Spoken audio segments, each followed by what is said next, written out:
ক্ষমতাচ্যুত প্রধানমন্ত্রী শেখ হাসিনা দেশে আসলে আইন অনুযায়ী রায় কার্যকর করা হবে বলে জানান আন্তর্জাতিক অপরাধ ট্রাইব্যুনালের চিফ প্রসিকিউটর আমিনুল ইসলাম।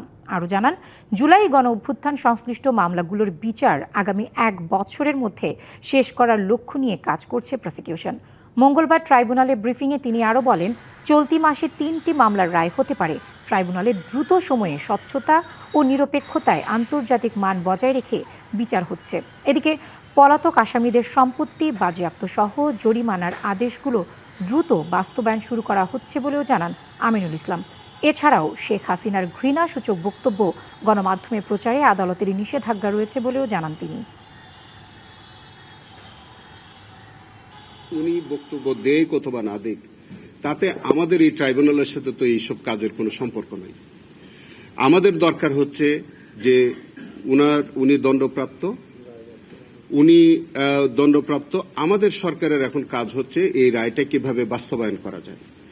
সেই বাস্তবায়ন করতে গেলে তাকে আনার একটা ব্যাপার থাকে, আর তাকে যদি আনা না যায় বাস্তবায়নটা দেরি হবে। বাংলা কিউআর যেখানে নগদ পেমেন্ট সেখানে। সারা দেশে 10 লাখেরও বেশি মার্চেন্টে নগদে পেমেন্ট করুন খুব সহজে।